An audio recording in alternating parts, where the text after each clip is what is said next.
Good evening and welcome to Monday's edition of the Regional News. President Donald Trump said the United States may open talks with Venezuelan President Nicolás Maduro, who faces escalating pressure from Washington amid a massive U.S. military buildup in the Caribbean. It was one of the first signs of a possible path toward diffusing an increasingly tense situation in the region, as the United States wages a campaign of deadly strikes against suspected drug trafficking boats off the Venezuelan coast and in the eastern Pacific Ocean. Quote unquote, "We may be having some discussions with Maduro, and we'll see how that turns out," Trump said. Trump offered no further details about the possibility of talks with Maduro, whom the U.S. has accused of ties to illegal drug trade, which Maduro denies.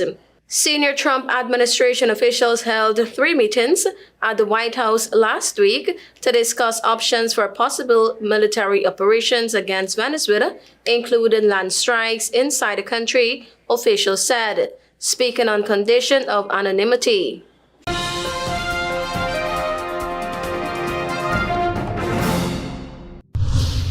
Trinidad and Tobago will now enjoy zero tariffs on critical agricultural exports to the United States, following a decision by U.S. President Donald Trump to modify the scope of reciprocal tariffs under the American tariff regime.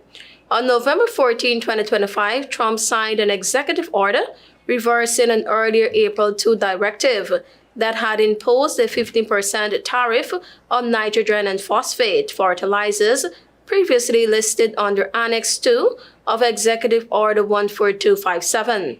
Under the revised policy, Trinidad and Tobago would benefit from duty-free access for key fertilizer products. In September 2025, Prime Minister Kamala Persad-Bissessar was invited by U.S. Secretary of State Marco Rubio to high-level discussions in Washington, D.C.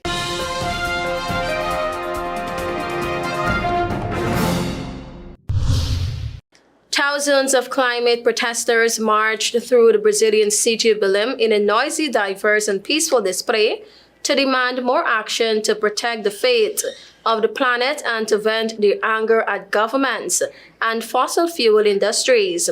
A short distance away, negotiators reached the halfway point in the Marathon COP30 climate summit, which seek to turn years of promises into action to halt rising global temperatures and deliver support to those most affected by a warmer planet. On the streets, indigenous people, young activists, and civil society groups came together singing, playing musical instruments, and waving banners in midday temperatures near 30 degrees Celsius. Thank you for watching. I am Tiana.